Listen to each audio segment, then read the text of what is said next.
বিরোধী দল নিধনে রাষ্ট্রীয় মদদে এখনো বেপরোয়া কর্মকাণ্ড পরিচালিত হচ্ছে বলে মন্তব্য করেছেন বিএনপি মহাসচিব মির্জা ফখরুল ইসলাম আলমগীর। ২৮ এপ্রিল রোববার গণমাধ্যমে পাঠানো এক বিবৃতিতে তিনি কথা বলেন। নেতৃবৃন্দের জামিন নামঞ্জুর ও কারাগারে প্রেরণ এবং রাজধানীর জুরাইন থেকে ঢাকা মহানগর দক্ষিণ ছাত্র দলের সাবেক সহ সভাপতি মনির মুন্সী, নারায়ণগঞ্জ মহানগর স্বেচ্ছাসেবক দলের সদস্য সচিব ও মহানগর ছাত্র দলের সাবেক সাধারণ সম্পাদক বাবুসহ গাড়ি চালককে গোয়েন্দা পুলিশের আটক করার পরও বিষয়টি অস্বীকার এবং মহানগর যুব দলের সাবেক সদস্য সচিব ও মহানগর ছাত্র দলের সাবেক সভাপতি শাহেদকে গোয়েন্দা পুলিশের গ্রেফতারের ঘটনায় গভীর উদ্বেগ প্রকাশ করেছেন তিনি। বিবৃতিতে বিএনপি মহাসচিব বলেন, আইন শৃঙ্খলা বাহিনী কর্তৃক বিরোধী দলীয় কোনো নেতাকর্মীকে আটকের পর অস্বীকার করা ভয়ঙ্কর অমানবিক কাজ। আওয়ামী শাসক গোষ্ঠী ক্ষমতায় থেকে এ ধরনের মনুষ্যত্বহীন কাজ ধারাবাহিকভাবে চালিয়ে যাচ্ছে।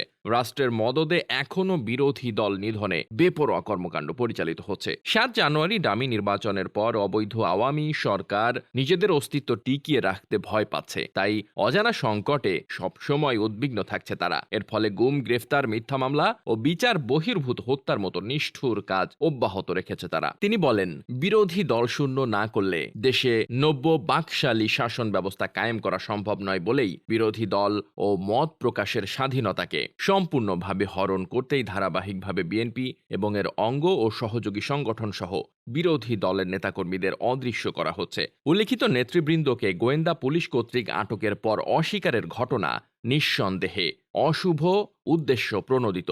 এসব নেতৃবৃন্দ নিখোঁজ থাকার ঘটনায় তাদের পরিবার ও বিএনপি নেতাকর্মীরা গভীরভাবে উদ্বিগ্ন।